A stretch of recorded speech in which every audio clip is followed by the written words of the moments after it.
Parliament విషయానికి వచ్చేసరికల్లా కూడా మరి 125 స్థానాలు అంటే ఖచ్చితంగా 17 నుంచి 20 వచ్చే ఛాన్స్ ఉంటుంది. అది ఆ 120, 125 వీళ్ళకి ఇచ్చిన ఎక్కువ అసెంబ్లీ స్థానాలు గెలుచుకుంటారు కాబట్టి ఓట్ ట్రాన్స్ఫర్ పెద్దగా అటు ఇటు చేంజ్ ఎంపీకి దీనికి పెద్ద వ్యత్యాసంగా చాలా తక్కువ ఉంటుంది. తెలంగాణ రాష్ట్రంలో పరిస్థితి వేరు, ఎందుకంటే ఒకసారి అసెంబ్లీ జరుగుతుంది, ఒకసారి ఎంపీ జరుగుతుంది కాబట్టి ఆ చేంజింగ్ వస్తుంటుంది, ఆ డిఫరెన్స్. కానీ ఒకేసారి ఓటు వేయాలనుకున్నప్పుడు ఎక్కువ శాతం ఎంపీలు కూడా తీసుకునే అవకాశం ఉంటుంది అధికార పార్టీ. ఇక్కడ అధికార పార్టీ పొత్తు పార్టీ అంటున్నారు కాబట్టి ఇక్కడ ఎక్కువ చూపిస్తున్నారు. 17 నుంచి 20 సీట్లు వచ్చే ఛాన్స్ ఉంటుంది, 5 నుంచి 8 సీట్లు వచ్చే ఛాన్స్ ఉంటుంది. అంటే చాలా తగ్గుతుంది అన్నమాట. వైఎస్ఆర్సీపీకి చాలా తగ్గుతుంది. అది ఎందుకు ఏ రకంగా తగ్గుతుంది అన్నది మాత్రం ఒకసారి వీళ్ళు కూడా చూసుకోవాల్సిన అవసరం ఉంది. అయితే ఎగ్జిట్ పోల్స్కు ముందు విడుదలైన ఈ పోస్ట్ పోల్స్ చాలా కీలకంగా ఆంధ్రప్రదేశ్లో చక్కర్లు కొడుతుంది. దేశవ్యాప్తంగా కూడా చాలా ఇంట్రెస్టింగ్గా చూస్తున్నారు. ఒక పార్టీకి వాళ్ళు అంటున్నారు, ఒక పార్టీకి వీళ్ళు అంటున్నారు. ఈ నేపథ్యంలో జరిగిన ఈ పొలిటికల్ సవాల్కి సంబంధించి ఆ రిజల్ట్ను కూడా మనం చూడొచ్చు. పర్సంటేజ్లు కూడా వీళ్ళు చెప్పడం జరుగుతుందండి. ఒకసారి గమనించండి. తెలుగుదేశం పార్టీ ఎలియన్స్కి సంబంధించి 49.2% ఇక్కడ చూపిస్తున్నారు. 49.2% తెలుగుదేశం పార్టీకి వీళ్ళకి. అలాగే వైఎస్ఆర్సీపీకి కూడా 41.9% చూపిస్తున్నారు. ఇక్కడ మనం క్లియర్గా చూడొచ్చు 41.9%. ఇక కాంగ్రెస్ విషయానికి వస్తే 3.8% చూపిస్తున్నారు. అదర్ విషయానికి వస్తే 5%. అంటే కాంగ్రెస్ పార్టీ ఇతరుల కంటే తక్కువగా ఉంది ఈసారి. షర్మిల గారి ప్రభావం పెద్దగా కనిపించలేదని. మరి ఆ 5% ఒకవేళ వైఎస్ఆర్సీపీకి కీన్ కంటెస్ట్లో ఉంటుంది కాబట్టి ఆ 5%లో కనీసం 1 or 2% అదర్స్కి వెళ్ళి మంచి టైట్ ఫైట్ అయితే అందులో ఏదైనా ఒక 3% కానీ దీనికి ఏదైతే 43, అంటే ఏదైనప్పటికీ కూడా ఒక 5-6% అంటే చాలా ఎక్కువే. ఈసారి చెప్పడం ఏంటంటే ఒక 2-3% డిఫరెన్స్లోనే గెలుస్తారు అంటున్నారు. కానీ ఇక్కడైతే సుమారు 6-7% స్థానాల్లో ఆ డిఫరెన్స్ కనిపిస్తున్నది. మరి ఈ 6-7 స్థానాల % ఎవరు విజయాన్ని అందుకోబోతున్నారో, ఎన్ని సీట్లు అందుకోబోతున్నారు అన్నది ఎన్డీటీ సర్వే, ఆంధ్రావాణి పోస్ట్ పోల్స్లో ఇస్తున్న సర్వే. NDT survey and Andhravani post polls ఇవి. దీనికి సంబంధించి వాళ్ళు ఇచ్చిన రిజల్ట్. గతంలో కూడా పలు సర్వేలు రిలీజ్ చేశారు. వాళ్ళు అంచనాలన్నీ కూడా దగ్గరగా ఉండే అవకాశం ఉంటుందని చెప్పి జనాల్లో దీనికి ఉన్న పేరు. సో ఈ నేపథ్యంలో టీడీపీ ఎలియన్స్ అంటే పొత్తు పార్టీకి సంబంధించి జనసేన అవనియండి, బీజేపీ అవనియండి, తెలుగుదేశం పార్టీ, దానికి సంబంధించి వస్తున్న ఓట్ల శాతం కోసం, పర్సంటేజ్ కోసం వీళ్ళు వివరించడం జరిగింది. అలాగే వైఎస్ఆర్సీపీ పర్సంటేజ్ని కూడా వివరించారు, కాంగ్రెస్ పర్సంటేజ్ని కూడా ఇందులో తీసుకోవడం జరిగింది. ఇక అదర్స్ కూడా ఇందులో తీసుకోవడం జరిగింది. అయితే 175 నియోజకవర్గాల్లో ఏ నియోజకవర్గంలో ఏ పార్టీకి గెలిచే ఛాన్స్ ఉంటుంది, అక్కడ గెలుపు గుర్రాలు ఎవరు, ఎన్డీటీ సర్వేలో పూర్తిగా ఓసారి పరిశీలిద్దాం. ఇందులో భాగంగా ఈ సర్వే నిర్వహించిన ఆంధ్రావాణి పోస్ట్ పోల్స్లో expected MLA seats party wise వీళ్ళు చెప్తున్న రిజల్ట్. వైఎస్ఆర్సీపీ 49 నుంచి 63 సీట్లతో గెలిచే ఛాన్స్ ఉంటుందని చెప్పి వీళ్ళు ప్రిడిక్ట్ చేస్తున్నారు. TDP alliance Telugu Desam party, Janasena, BJP ఈ 3 పార్టీలు గెలిపితే 108 నుంచి 126 సీట్లలో గెలిచే ఛాన్స్ ఉంటుంది. ఇది వీళ్ళు ఇచ్చిన రిపోర్ట్. అదర్స్ ఒక్కరు గెలిచే ఛాన్స్ ఉంటుంది అని. Next, each party wise expected seats కూడా ఇన్ ఎన్డీఏ అలియన్స్లో ఎవరికి సీట్లు వచ్చే అవకాశం ఉంటుంది. 144 నియోజకవర్గాలలో పోటీ చేసిన తెలుగుదేశం పార్టీ ఎన్ని నియోజకవర్గాల్లో గెలిచే ఛాన్స్ ఉంటుంది? సో గతంలో ఉన్న సర్వేలకి దీనికి చాలా వ్యత్యాసం మనకు కనిపిస్తుంది.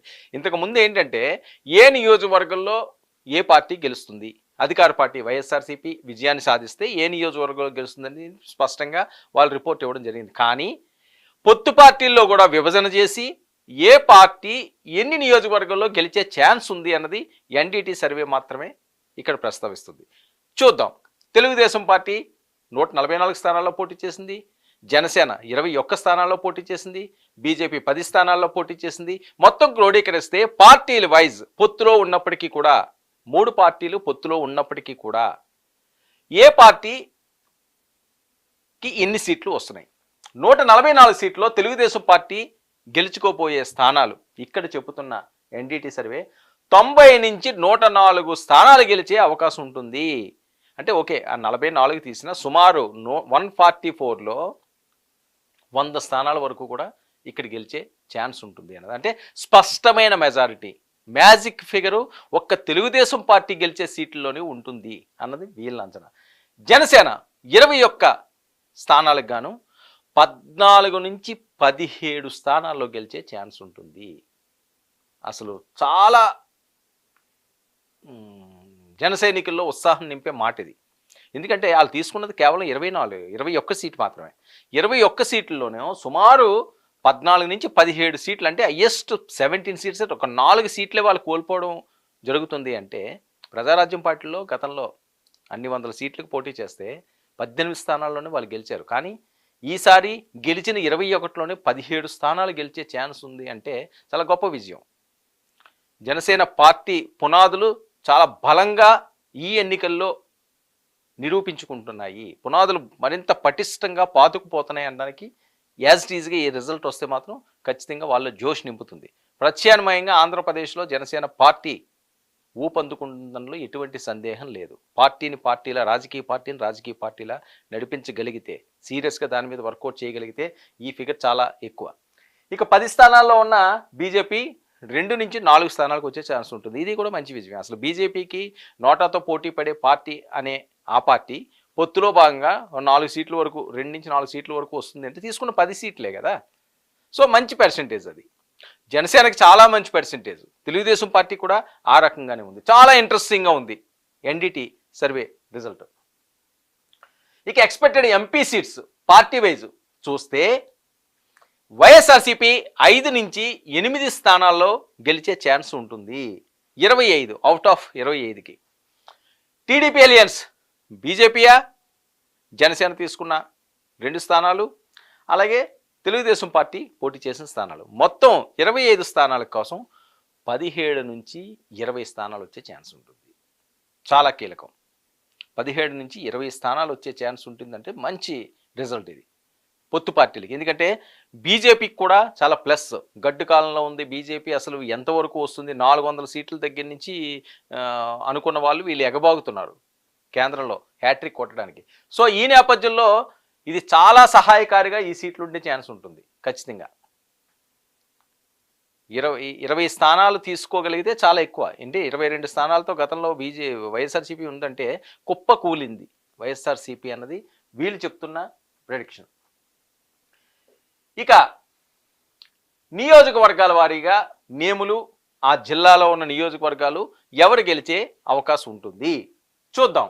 శ్రీకాకుళం జిల్లాలో ఉన్న నియోజకవర్గాలు ఒకసారి మనం చూస్తే పాతపట్నం కీన్ కంటెస్ట్, ఎచ్చర్ల వైఎస్ఆర్సీపీ గెలిచే ఛాన్స్ ఉంది. ఆముదల వలస తెలుగుదేశం పార్టీ గెలుస్తుంది అంటున్నారు.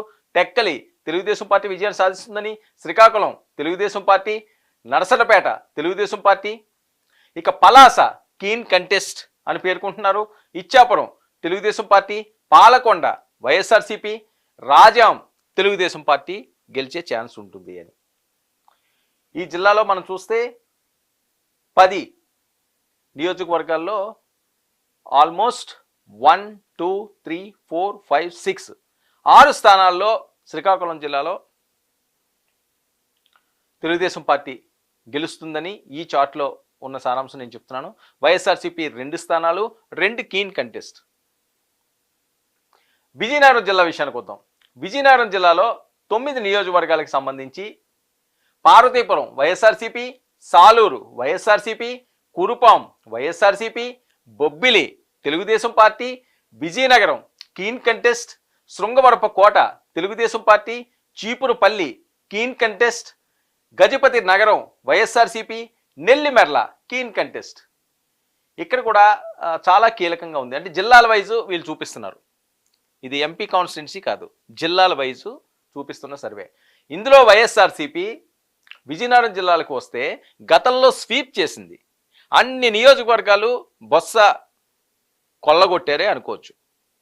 సో ఇక్కడ విషయానికి వస్తే ఇక్కడ ఏం చూపిస్తుంది, ఈసారి అంత హవా లేదు, కానీ హవా వాలిదే. ఆ జిల్లాలో వైఎస్ఆర్సీపీదే హవా చూపిస్తున్నది.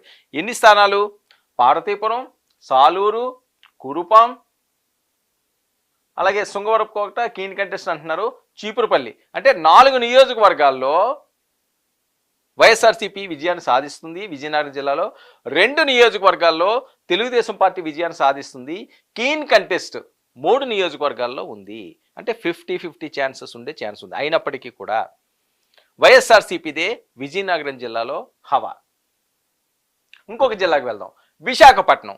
విశాఖపట్నం ఈసారి ఎన్నికల్లో చాలా కీలకం.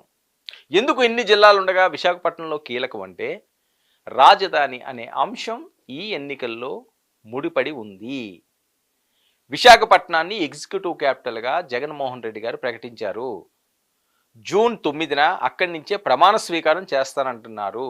మరి దానికి ప్రజలు ఆమోదయోగ్యం ఉందా? ప్రజలు ఓటేశారా? జగన్ని ఆహ్వానించారా? వైసీపీకి పట్టం కట్టపోతున్నారా? అక్కడ రాజధాని కావాలని చెప్పి ముక్త కంఠంతో విశాఖ వాసులందరూ కోరుకుంటున్నారా? తెలిసే ఎన్నిక 2024 సార్వత్రిక ఎన్నిక ఆంధ్రప్రదేశ్. మిగతా జిల్లాలు వేరు, మిగతా నియోజకవర్గాలు వేరు, కానీ విశాఖపట్నం, గుంటూరు, కృష్ణా ఈ నియోజకవర్గాలు చాలా కీలకంగా ఈ ఎన్నికల్లో మారిపోతున్నాయి. ఎందుకంటే ప్రజలు మ్యాండేట్ ఎవరికి ఇస్తారన్నది, ప్రజలు ఏమనుకుంటున్నారన్నది, ప్రజల విశ్వాసం ఎలా ఉంది అన్నది, ప్రజల నమ్మకం ఎలా ఉంది అన్నది, ఇన్ని అంశాలకి ముడిపడింది. ఒకటి ఓవరాల్ గెలిపైతే, మరొకటి కొన్ని జిల్లాలు. ఆ జిల్లాల్లో ప్రధానంగా విశాఖపట్నం జిల్లా మొదటి స్థానంలో ఈ ఎన్నికలు ఉంది అనడానికి ఎటువంటి సందేహాలు ఎవరికి అవసరం లేదు. ఎందుకంటే ఇక్కడ ప్రజలు ఏం కోరుకుంటున్నారు? రాజధాని కావాలనుకుంటే జగన్మోహన్ రెడ్డి గారికి హై ప్రయారిటీ ఇస్తారు. విశాఖపట్నం ఎగ్జిక్యూటివ్ క్యాపిటల్ అవుతుంది, అద్భుతంగా ఈ మహారాష్ట్రానికి అదొక ఎసెట్ అని భావిస్తే ఆయనకి పట్టం కడతారు. లేదు, మాకొద్దు బాబోయ్ రాజధాని, మేము ప్రశాంతంగా ఉన్నాము. ఎందుకంటే మైగ్రేటెడ్ పీపుల్ కూడా చాలా ఎక్కువ విశాఖ జిల్లాలో. వివిధ ప్రాంతాల నుంచి వచ్చిన వాళ్ళందరూ కూడా, రిటైర్ అయిన వాళ్ళందరూ కూడా ఆ సుందర మహానగరంలో సేద తీరాలని కోరుకుంటారు. వాళ్ళు కష్టపడి 60 సంవత్సరాలు కష్టపడిన వాళ్ళు రిటైర్మెంట్ అయిన తర్వాత అలాంటి కూల్ సిటీ, పెద్దగా అక్కడ కాంట్రవర్సీలు అవి ఏమి ఉండవు, ప్రశాంతంగా ఉంటుంది. సుందరమైన పచ్చని ప్రకృతి, సముద్ర తీరం, అద్భుతమైన road connectivity, air connectivity, sea connectivity, అక్కడ లేదంటూ ఏం లేదు. బ్యూటిఫుల్ సిటీ, వరల్డ్లో వన్ ఆఫ్ ది బ్యూటిఫుల్ సిటీస్లో విశాఖపట్నం పేరు కూడా ఉంటుంది. ఎందుకంటే సముద్ర తీరానికి ఆనుకుండి మహానగరానికి చుట్టుపక్కల పచ్చని కొండలు, ప్రకృతి పులకించే అంత అందం, ప్రకృతి కూడా అసూయపడే అంత అందం విశాఖ సొంతం. మిగతా చాలా దేశాల్లో బీచ్లు ఉంటాయి, కానీ దానికి ఆనుకుండి ఇంత అందమైన ఒక నగరం ఏర్పాటు ఉండదు. కొండల మధ్యన ఆడుకుండి అదొక గూడులా ఉంటుంది విశాఖపట్నంలోని. సిటీ ఆఫ్ డెస్టినీ అది. సో ఈ సిటీ ఆఫ్ డెస్టినీలో, ఈ స్మార్ట్ సిటీలో ఇక్కడ ప్రజలు ఏం కోరుకుంటున్నారు అన్నది చాలా ముఖ్యం. మరి విశాఖపట్నం ప్రజలు ఏమనుకుంటున్నారు చూద్దాం. Visakhapatnam north keen contest, Visakhapatnam west Telugu Desam party, Visakhapatnam south keen contest, Visakhapatnam east Telugu Desam party, Bheemili Telugu Desam party, Gajuwaka Telugu Desam party, Pendurthi Janasena, Paderu YSRCP, Araku YSRCP. ఇక్కడ మనం క్లియర్గా గమనించవచ్చు ఏజెన్సీ ప్రాంతం, అరకు పాడేరు ఏజెన్సీ ప్రాంతాలు. ఏజెన్సీ ప్రాంతాలు ఎక్కువగా వైఎస్ఆర్సీపీ వైపే మొగ్గు చూపిస్తాయి. గతం కూడా అదే చెబుతుంది. 2014లో కూడా అధికారం తెలుగుదేశం పార్టీ చేపట్టినా సరే ఏజెన్సీ ప్రాంత వాసులు హై ప్రయారిటీ వైఎస్ఆర్సీపీకి ఇచ్చారు. ఎందుకంటే ఆ గుర్తు బలంగా పాతుకుపోయింది వాళ్ళకి. ఆ ఫ్యాను వాళ్ళ బ్రెయిన్లోకి పూర్తిగా చుచ్చుకుపోయింది. రాజశేఖర్ రెడ్డి గారి దగ్గర నుంచి కూడా కాంగ్రెస్ కూడా మంచి ప్రయారిటీ. రాజశేఖర్ రెడ్డి గారు అప్పుడు